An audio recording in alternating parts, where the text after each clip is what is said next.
this seed of $1,000 plus $235 and receiving the blessings to come to all that participated.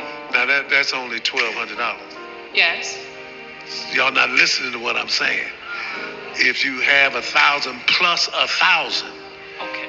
Well, I'm gonna work on the other 800. Well, that ain't what I asked you to do.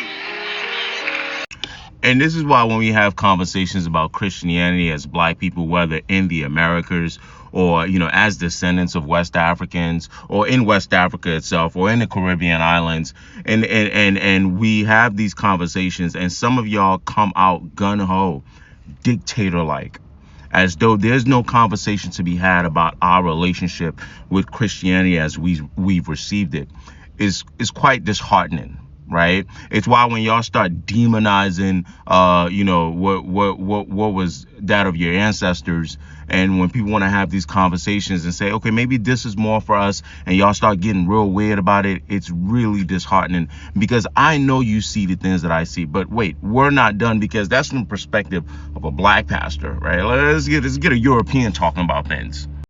It is not inherently evil to own another human being. I know, just wait. Some of you guys are really upset, but let's talk through this, because it is very important that every Christian affirm what I just said. And not only should they affirm it, every Christian in today's society should be able to defend what I just said. Okay? Now, let me not present an argument in bad faith, right? Do I think they're just evil within people and how they can weaponize Christianity? Yes. But what I'm trying to say to you is that when you know that this is possible, right? A black pastor can be in a situation where it seems like he's financially abusing his congregation.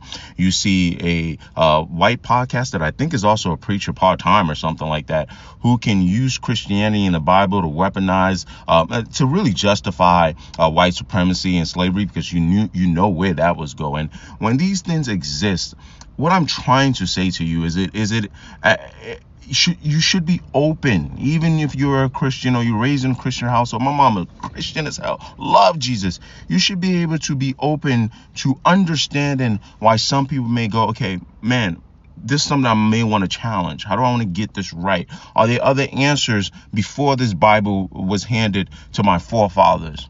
Before colonization, before slavery, like what were we doing before this? And there are obviously other parts of the world, in India and all these other countries, where people practice things that are none of the Abrahamic religions, right?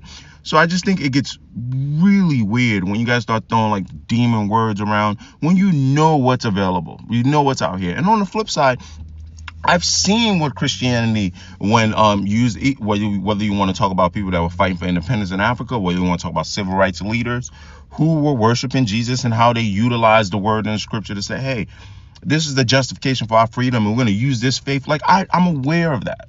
But I think it's really, really nasty work that y'all do when y'all act like these things don't exist. And these are just people that are platformed. You've got other day-to-day individuals walking around here, who don't practice what the preacher is preaching, who quite literally can go to church and be the enemies of their community's development, right? But like I said, I'm just keep it short, but you get the point.